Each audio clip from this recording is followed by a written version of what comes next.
व्यस्त जीवन।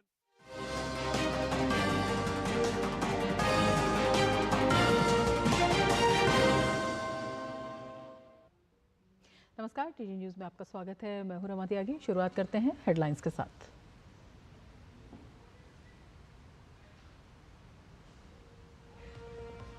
भगवान जगन्नाथ की विश्व प्रसिद्ध रथ यात्रा का शुभारंभ। राष्ट्रपति, उपराष्ट्रपति और प्रधानमंत्री ने दी शुभकामनाएं। राष्ट्रपति द्रौपदी मुर्मू यात्रा में होंगी शामिल।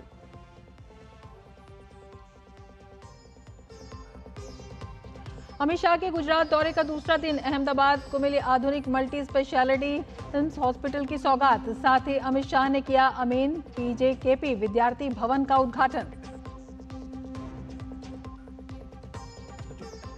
जम्मू कश्मीर के कुलगाम में सुरक्षा बलों ने 6 आतंकवादियों को किया ढेर। भीषण गोलीबारी में 2 जवान भी शहीद।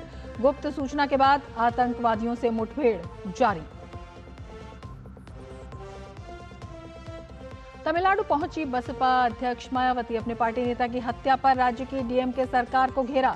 मायावती ने की हत्याकांड की सीबीआई जांच की मांग। लगातार हो रही बारिश से बड़े हादसे। गुजरात के सूरत में 6 मंजिला इमारत गिरने से 7 लोगों की मौत। वहीं झारखंड के देवघर में 3 मंजिला मकान ढहने से 2 लोगों ने गंवाई जान। 7 लोगों को सकुशल बाहर निकाला गया। पहाड़ से मैदान तक बारिश का दौर जारी। आज उत्तर प्रदेश के 32 जिलों में भारी बारिश का अलर्ट। ओडिशा और पूर्वी राजस्थान में भी भारी से बहुत भारी बारिश की संभावना। उत्तराखंड के अल्मोड़ा, बागेश्वर, चंपावत, नैनीताल और पिथौरागढ़ में भारी बारिश की चेतावनी। और फ्रांस में आज होगा राष्ट्रपति चुनाव के दूसरे और अंतिम चरण के लिए मतदान। पहले चरण के मतदान में नेशनल रैली की मरीन ली पेन को बढ़त। इस चरण में हुआ था रिकॉर्ड 60% मतदान।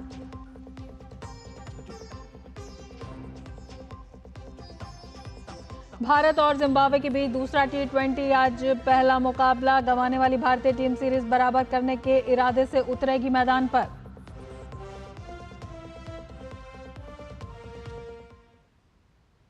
और अब विस्तार से समाचार। भगवान जगन्नाथ की रथ यात्रा आज से शुरू हो गई है। हर साल आषाढ़ मास के शुक्ल पक्ष की द्वितीया से रथ यात्रा शुरू होती है और ये रथ यात्रा दशमी तिथि को समाप्त होती है। ओडिशा के पुरी में स्थित भगवान जगन्नाथ मंदिर से भव्य रथ यात्रा निकाली जाती है, जिसमें बड़ी संख्या में भक्त हिस्सा लेते हैं।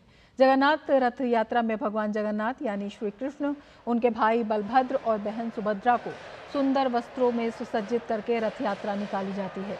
इस साल जगन्नाथ रथ यात्रा 16 जुलाई तक चलेगी। धार्मिक मान्यता के अनुसार एक बार बहन सुभद्रा ने अपने भाइयों भगवान श्री कृष्ण और बलराम जी से नगर को देखने की इच्छा प्रकट की। और उड़ीसा से आप ये देख रहे हैं दृश्य भव्य यात्रा के। तो ये यात्रा निकाली जा रही है भव्य तरीके से। भगवान जगन्नाथ की विश्व प्रसिद्ध रथ यात्रा का शुभारंभ और भक्तों की भारी भीड़ वहाँ दिखाई दे रही है। पूरे पारंपरिक तरीके से ये रथ यात्रा निकाली जा रही है। और इस यात्रा के बारे में आपको बताएं तो हर साल आषाढ़ माह के शुक्ल पक्ष की द्वितीया से ये रथ यात्रा शुरू होती है और दशमी तिथि को ये रथ यात्रा समाप्त होती है। ओडिशा के पुरी में ये रथ यात्रा निकाली जाती है। भगवान जगन्नाथ मंदिर से भव्य रथ यात्रा का ये सीधा प्रसारण आप देख रहे हैं बड़ी संख्या में, जिसमें भक्त हिस्सा ले रहे हैं। अगर इस रथ यात्रा के बारे में बताएं तो भगवान जगन्नाथ यानी श्री कृष्ण, उनके भाई बलभद्र और बहन सुभद्रा को सुंदर वस्त्रों में सुसज्जित करके ये रथ यात्रा निकाली जाती है। तो भव्य रथ यात्रा का सीधा प्रसारण आप देख रहे हैं। भक्तों की भारी संख्या में भीड़ यहाँ दिखाई दे रही है।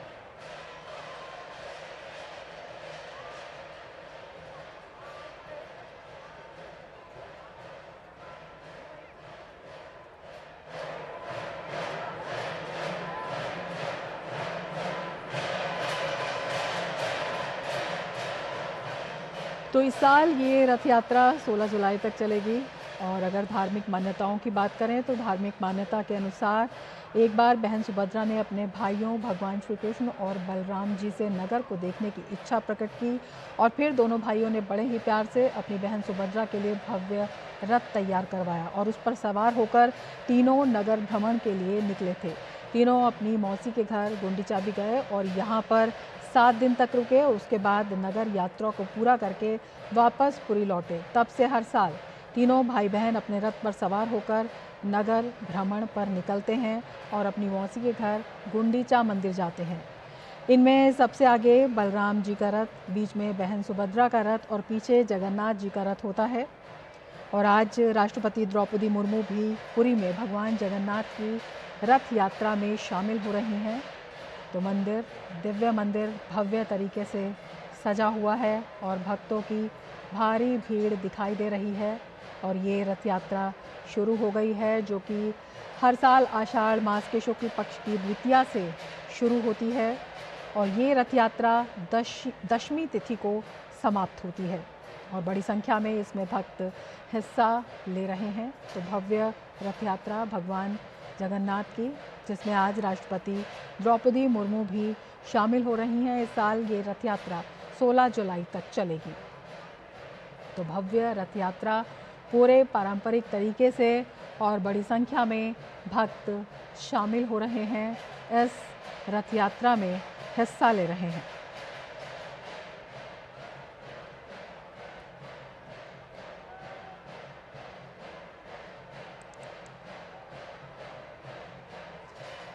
और हमारे संवाददाता ओपी यादव भी हमारे साथ जुड़ चुके हैं। ओपी, भव्य दृश्य दिखाई दे रहे हैं, बड़ी संख्या में भक्त शामिल हो रहे हैं। क्या कुछ जानकारी और रथ यात्रा के बारे में वहां से किस तरह से बताना चाहेंगे हमारे दर्शकों को? विश्व प्रसिद्ध भगवान जगन्नाथ की रथ यात्रा शुरू हो रही है। जैसा कि आप दृश्य में देख रहे हैं, मंदिर से भगवान बलभद्र और भगवान जगन्नाथ और सुभद्रा जी को लाया जा रहा है। पूरे पारंपरिक पोशाकों में सजा धजा कर उनको लाया जा रहा है और ये जो 3 रथ बने हुए हैं, इनमें इनको विराजा जाएगा और उसके बाद ये रथ यात्रा शुरू होगी। हर वर्ष उड़ीसा के पुरी में भगवान जगन्नाथ की रथ यात्रा का विशाल और भव्य आयोजन किया जाता है और उसी क्रम में आज ये आयोजन हो रहा है। यह रथ यात्रा हिंदू धर्म में विशेष स्थान रखती है। हिंदू पंचांग के अनुसार अगर हम बात करें तो आषाढ़ माह के शुक्ल पक्ष की द्वितीया तिथि और विशाल रथ यात्रा ये निकाली जाती है। आषाढ़ माह के शुक्ल पक्ष में 10वीं तिथि को ये समापन होती है, यानी 16 जुलाई को ये खत्म होगी। तो इस दौरान यहाँ धार्मिक, सांस्कृतिक और आध्यात्मिक कार्यक्रम होंगे। लगातार पूरा शहर ही नहीं, देश और दुनिया के लोग भगवान जगन्नाथ की रथ यात्रा में सरावार रहेंगे। भगवान जगन्नाथ की बहन सुभद्रा, भाई बलभद्र संग वो साल में एक बार बाहर निकलते हैं और जो प्रसिद्ध मंदिर है गुंडीचा माता का, वहां जाते हैं और वहां जाकर वो विश्राम करते हैं और उसके बाद फिर वापस यहाँ आते हैं। तो ये एक पवित्र सांस्कृतिक आध्यात्मिक से एक कार्यक्रम है जिसको देश और दुनिया में न केवल अच्छी तरह से माना जाता है, बल्कि यहाँ पर आकर लोग इसको अपनी आंखों से निहारने के लिए आते हैं, ताकि जो पौराणिक मान्यताओं के अनुसार उनके दोष, विकार और सभी दूर होते हैं, वो अपने जीवन को सफल मानते हैं।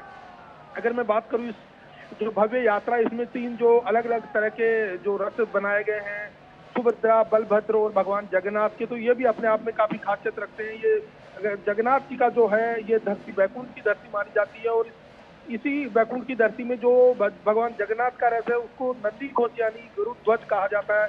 यह रथ लाल और पीले रंग का होता है। यह रथ हमेशा नीम की लकड़ी से बनाया जाता है और हर साल बनने से यह रथ एक समान ऊंचाई का बनाया जाता है। अगर आज की इस बार की मैं बात करूँ तो इसकी 44 फीट और 2 इंच इसकी ऊंचाई है और इसमें 16 पहिए लगे हुए हैं। इन पहियों के साथ इसको रस्सी से खींचा जाएगा। जो भी व्यक्ति इसको हाथ लगाएगा, टच करेगा, अपनी आंखों से निहारेगा, वो न केवल पुण्य की प्राप्ति करेगा बल्कि उसकी हर इच्छा पूरी होगी, ऐसा पौराणिक मान्यताओं में कहा गया है। और यही वजह कि यहाँ न केवल भारी भीड़ है बल्कि जो श्रद्धालु है, जो आस्था और विश्वास रखते हैं, वो लोग भगवान जगन्नाथ को अपनी आंखों से निहारने के लिए आए हुए हैं।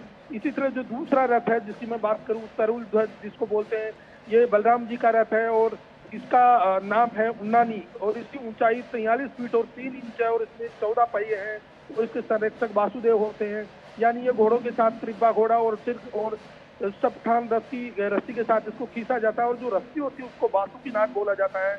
तो ये इसकी अलग अलग मान्यताएं, अलग अलग नाम और ये जो इस तरह के जो पौराणिक जो मान्यताओं के अनुसार जो कार्यक्रम किए जाते हैं, अपने आप में न केवल अनूठे होते हैं बल्कि भारत की जो सदियों पुरानी सांस्कृतिक धरोहर है, आध्यात्मिक धरोहर है, उसको पहचानने के लिए लोगों को जोड़ने का काम करते हैं। इसके साथ ही साथ जब ये कार्यक्रम पूरा हो जाता है उसके बाद फिर भगवान जगन्नाथ वापस यहाँ पधारते मंदिर में और यहाँ आकर फिर वो विराजते हैं। तो ये जो 10 दिन तक जो कार्यक्रम चलता है ये अपने आप में अनूठा है, अलौकिक है, भव्य है और दिव्य है। और यही वजह कि यहाँ पर आज शाम को राष्ट्रपति द्रौपदी मुर्मू भी पधारेंगी और जब ये जी ओपी चलेगा जी ओपी यादव, ये भी बताना बेहद महत्वपूर्ण है कि इस बार की रथ यात्रा इसलिए भी खास है कि ये 2 दिन की रथ यात्रा हो रही है, 53 साल के बाद हो रही है। पहले 1971 में 2 दिन की रथ यात्रा निकाली गई थी। जो नक्षत्र हैं, ग्रह हैं, उनकी गणना के मुताबिक तो इसका महत्व और ज़्यादा बढ़ जाता है।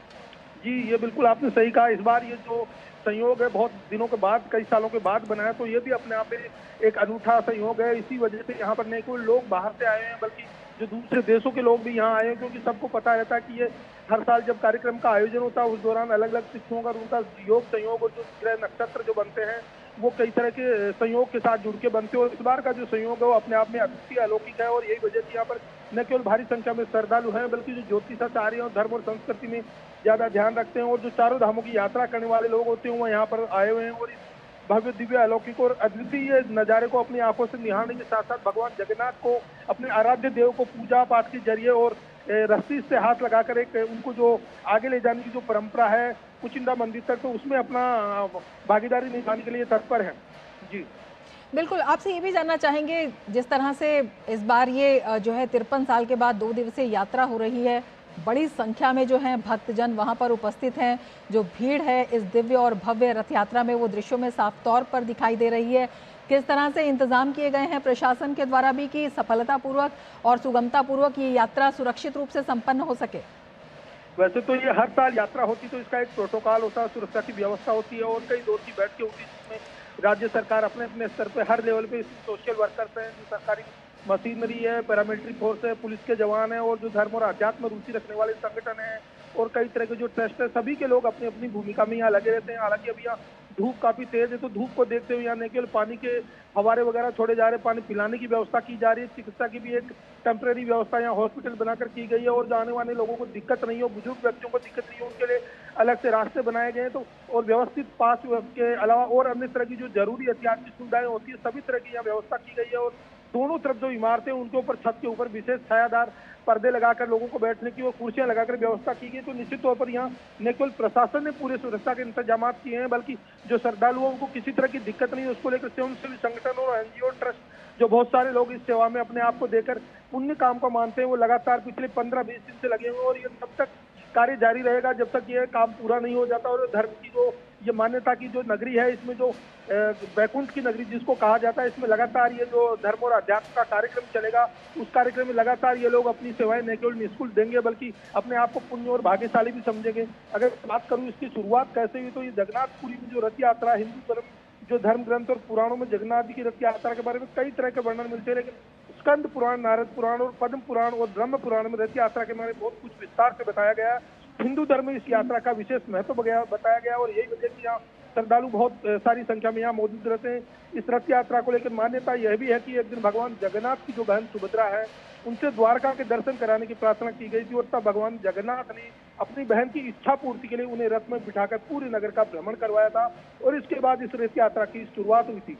धार्मिक मान्यताओं के अनुसार जो भी व्यक्ति इस रथ यात्रा में शामिल होकर रथ को खींचता है उसे 100 यज्ञ करने के बराबर पुण्य होता है। और यही वजह कि आप देखेंगे कि शाम 4 से यहाँ पर इतनी भीड़ हो जाएगी, हर व्यक्ति खड़े रहने को जगह नहीं रहेगी, लेकिन पूरी तल्लीनता और बड़े मनोभाव के साथ सब लोग भगवान को अपनी आंखों से निहारते हैं और अपने आप को भाग्यशाली समझते हैं कि मैंने भगवान को अपनी आंखों से देखा और उनको जाते हुए उनको जो रथ में बैठकर यात्रा करते हुए मैंने देखा। और इसकी भी एक पुरानी मान्यता है कि पुरी में जगन्नाथपुरी में मंदिर में भगवान कृष्ण अपनी बहन सुभद्रा और भाई बलराम के साथ विराजते हैं। वो क्या भगवान पुरी में क्यों विराजते हैं, इन सब के पीछे भी कई तरह के लौकिक और धार्मिक मान्यताएं हैं। श्री कृष्ण रात में सोते समय, इसकी वजह यह है कि भगवान श्री कृष्ण को एक बार रात में सोते समय अचानक नींद में राधे राधे बोलने की आवाजें आने लगी, तो भगवान कृष्ण की पत्नी रुक्मणी ने जब उनसे सुना तो उन्होंने बहुत आश्चर्य किया और पूछा कि आप ये क्या बोल रहे हैं। तब उन्होंने ये बात अन्य सभी रानियों को बताई। सभी रानियां आपस में विचार करने लगी, भगवान कृष्ण अभी तक राधा को नहीं भूले हैं। सभी रानियां राधा के बारे में चर्चा करने के लिए माता रोहिणी के पास पहुंची और फिर माता रोहिणी ने सभी रानियों से आग्रह किया कि भगवान कृष्ण गोपियों के साथ हुई रहस्यात्मक रास लीला के बारे में बताएं। पहले तो माता रोहिणी ने उन सभी को टालना चाहा, लेकिन महारानियों के हक के आगे सब कुछ उन्होंने बता दिया। उन्होंने कहा सुभद्रा को पहले पहरे पे बिठा दो, कोई अंदर न आ पाए, भले ही भगवान कृष्ण और बलराम ही क्यों न हो। माता रोहिणी द्वारा भगवान श्री कृष्ण की रहस्यात्मक रास लीला की कथा शुरू करते ही कृष्ण और बलराम अचानक महल की ओर आते दिखाई दिए, तो देवी सुभद्रा ने दोनों भाइयों को उचित कारण बताकर दरवाजे पर ही रोक लिया। महल के अंदर श्री कृष्ण और राधा की रास लीला की कथा श्री कृष्ण, सुभद्रा और बलराम दोनों को सुनाई दे रही थी। उनको सुनते ही श्री कृष्ण और बलराम अंग अंग में अद्भुत प्रेम रस का उद्भव होने लगा और तब से ये सुभद्रा की भावहीन जो भंगिमाएं थी उन्होंने देखी और तीनों ही ऐसी अवस्था में हो गई कि पूरे ध्यान से देखने पर भी किसी को हाथ पैर आदि स्पष्ट दिखाई नहीं दिए। अचानक वहां देवर्षि नारद आए और नारद जी को देखकर तीनों पूर्ण चेतना में वापस लौटे। नारद जी ने भगवान श्री कृष्ण से प्रार्थना की कि भगवान आप तीनों जिस महाभाव में मूर्ति लीन अस्तित्व में है, सामान्य जनों के दर्शन हेतु प्रतिवर्ष सदैव सुशोभित करे। और भगवान कृष्ण के तथास्तु के लिए उन्होंने कह दिया। कहते हैं कि भगवान कृष्ण, बलराम और सुभद्रा जी का वही स्वरूप आज जगन्नाथपुरी में है जिसे स्वयं विश्वकर्मा जी ने बनाया है। और यही वजह कि आज आप जो टीवी पर दृश्य देख रहे हैं, भव्य दिव्य और अलौकिक दृश्य और हजारों की भीड़ जो दर्शकों की है, श्रद्धालुओं की है, अपने इष्ट देव को देखने के लिए यहाँ पहुंची है, ये इसी की वजह से मान्यताएं सदियों से चली आ रही है। बिल्कुल, एक बड़ी ये परंपरा है और ये माना जा रहा है कि 12वीं से 16वीं शताब्दी के बीच जो है इस उत्सव की शुरुआत हुई और ओडिशा के गजपति राजाओं के शासनकाल के दौरान ये त्यौहार जो है और ज़्यादा महत्वपूर्ण माना जाने लगा और तब से ये यात्रा निकाली जाती है। विशेष तैयारी इसके लिए की जाती है। रथ नीम की परिपक्व और पकी हुई लकड़ी से तैयार किया जाता है। भगवान जगन्नाथ के रथ में कुल 16 पहिए होते हैं। और ज़्यादा क्या जानकारी आप इस तैयारी के बारे में बता सकते हैं? और ये भी आपसे जानना चाहेंगे कि जब ये 2 दिवसीय यात्रा निकलेगी तो इसकी शुरुआत से लेकर जो पूरा एक यात्रा का गंतव्य है उसके बारे में भी आपसे जानना चाहेंगे, किस तरह से ये यात्रा संपन्न होगी ओपी?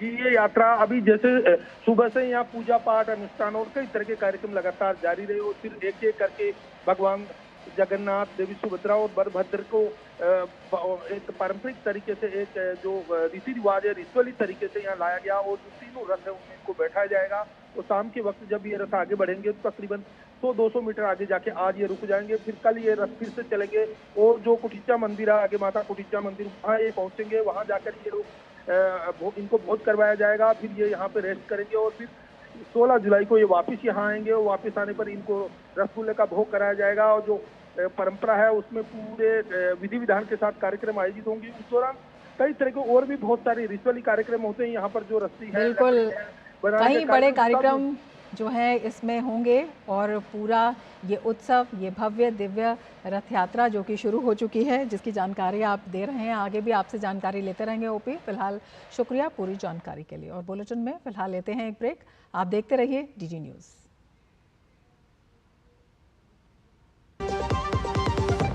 आपके घर के खाने में रेस्टोरेंट जैसा स्वाद ले आए MDH का शाही पनीर मसाला। पनीर को क्या मस्त बना डाला। ज्यादा उपज और भरपूर मुनाफा भी। दोनों मिलेंगे टोरी से। एक हाथ में खरपतवार की हार और दूसरे हाथ में ज्यादा पैदावार। समझे? IIL के ट्रैक्टर ब्रांड का टोरी। अब खरपतवार होगा हक्का बक्का, बढ़ेगा मक्का। इतनी सी सैलरी में घर की EMI कैसे भरूंगी? काश तुमने जाने से पहले टर्म लाइफ इंश्योरेंस लिया होता। पॉलिसी बाजार पे 1 करोड़ का टर्म लाइफ इंश्योरेंस सिर्फ 470 रुपए महीने से शुरू। हरदम तैयार है, बिल्कुल तैयार है, हरदम तैयार है, तैयार है, जी जाने से तैयार है, इसीलिए तो हम लहरों के पहरेदार हैं। जय भारती, जय भारती, हम हैं नौसेना, हम हैं भारत के सारथी। जय भारती, जय भारती, हम हैं नौसेना, हम हैं भारत के सारथी, सारथी, सारथी।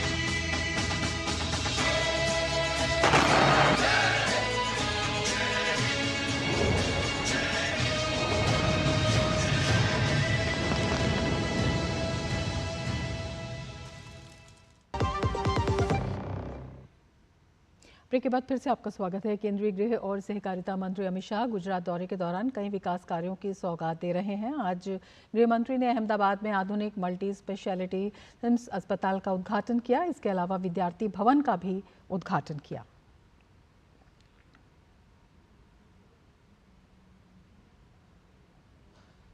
और अब खबर जम्मू कश्मीर से। जम्मू कश्मीर दौरे पर गए भाजपा के राष्ट्रीय अध्यक्ष JP नड्डा ने जम्मू में प्रदेश भाजपा अध्यक्ष रविंद्र रैना और पार्टी के राष्ट्रीय महासचिव तरुण चुग की उपस्थिति में भाजपा नेताओं के साथ बैठक की अध्यक्षता की।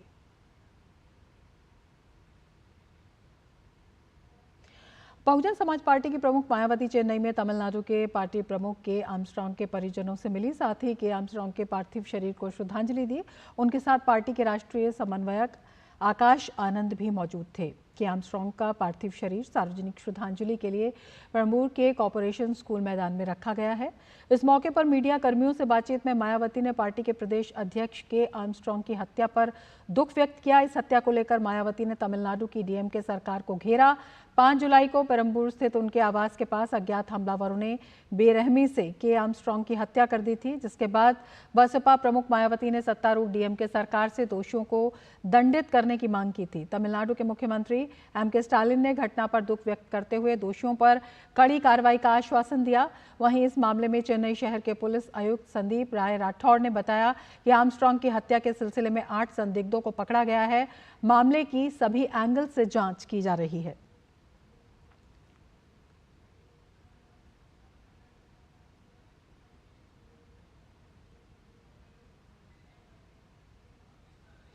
तमिलनाडु में नेताओं की हत्या कोई नई बात नहीं है। इससे पहले भी तमिलनाडु में विभिन्न राजनीतिक दलों के कई नेताओं की हत्या कर दी गई। इससे पहले तमिलनाडु में भाजपा नेता जगन पांडियान की अगस्त 2023 में अज्ञात हमलावरों ने हत्या कर दी थी। तिरुनेलवेली भाजपा महासचिव जगन पांडियान की नेल्लई जिले के पलयान कोट्टई से सटे मुलिकुलम इलाके में उनके आवास के पास हत्या कर दी गई थी। इसके बाद तमिलनाडु में भाजपा के SC/ST विंग के केंद्रीय जिला अध्यक्ष बालचंद्रन की 24 मई 2022 को दर्दनाक तरीके से हत्या कर दी गई।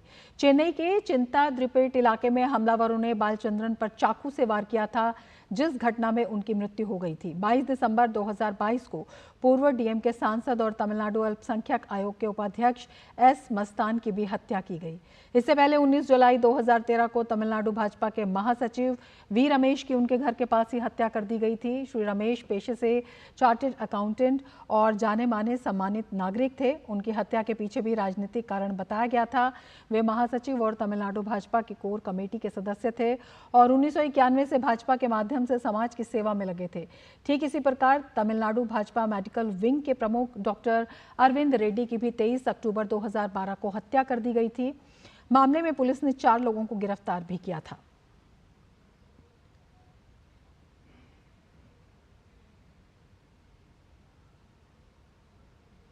जम्मू कश्मीर के कुलगाम में सुरक्षा बलों और आतंकियों के बीच चल रही मुठभेड़ में 6 आतंकी मारे गए हैं। इस एनकाउंटर में 2 जवान भी शहीद हो गए हैं। पुलिस अधिकारियों के मुताबिक घटनास्थल पर भीषण गोलीबारी जारी है और ऑपरेशन खत्म होने के बाद मृत आतंकवादियों की पहचान की पुष्टि की जाएगी। कुलगाम के मुदेगाम और फुरसल चीनी गांव इलाकों में चल रही इस मुठभेड़ में हिजबुल मुजाहिदीन के आतंकी संगठन शबीर डार के आतंकियों के शामिल होने की सूचना है। पुलिस का कहना है कि इस अभियान के खत्म होने में अभी और समय लग सकता है।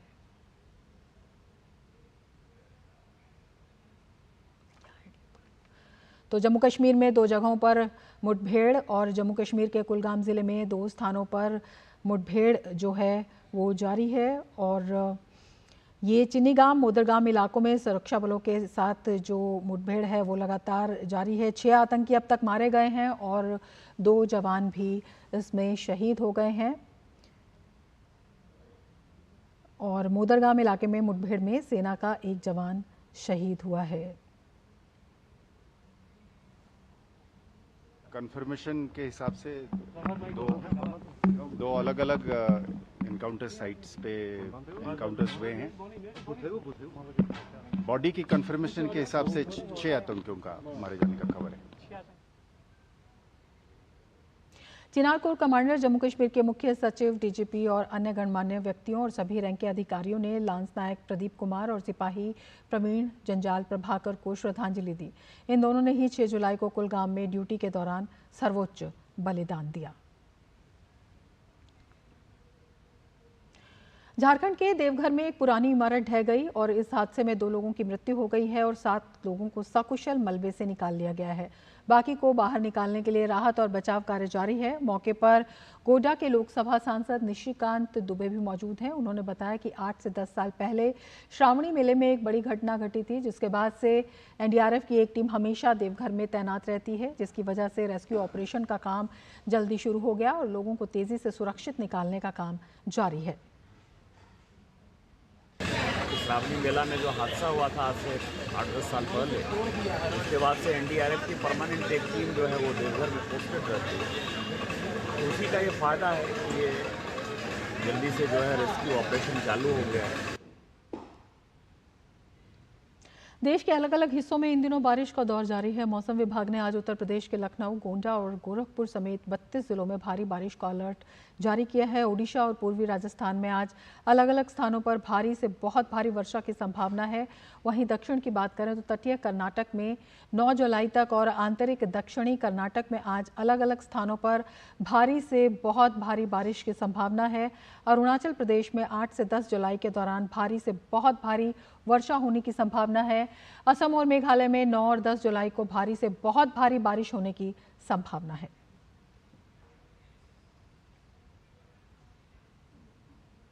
इसके साथ ही इस बुलेटिन में फिलहाल इतना ही। नमस्कार।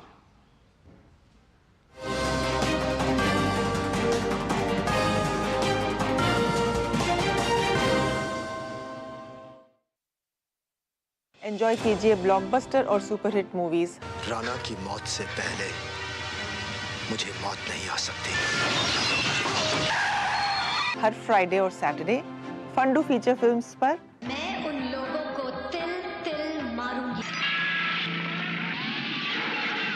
Superhit films. इंजन में से वैक्यूम ब्रेक मैंने निकाल दी है। रेखा तो मैं खींचूंगा तेरी मौत की। सिर्फ डीडी नेशनल पर।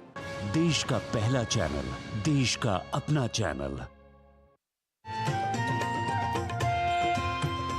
नए दिन की करें शुरुआत भारतीय ज्ञान परंपरा, संस्कृत और स्वास्थ्य के साथ। स्वास्थ्य में उपयोगी आयुष पद्धतियों का विज्ञान, संस्कृति, कला, योग का अद्भुत ज्ञान। देखिए विशेष कार्यक्रम सुप्रभातम सोमवार से शुक्रवार सुबह 7 बजे सिर्फ डीडी न्यूज पर।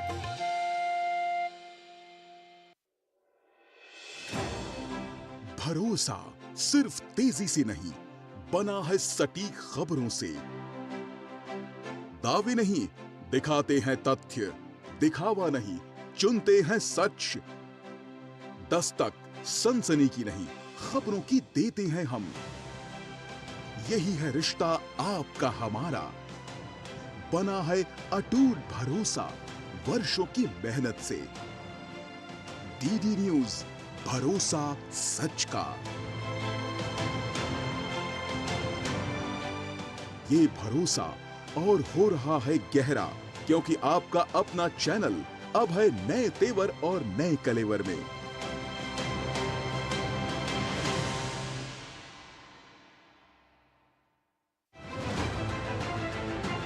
दुनिया की सबसे तेज रफ्तार और 5वीं सबसे बड़ी अर्थव्यवस्था, विश्व स्तर के बुनियादी ढांचे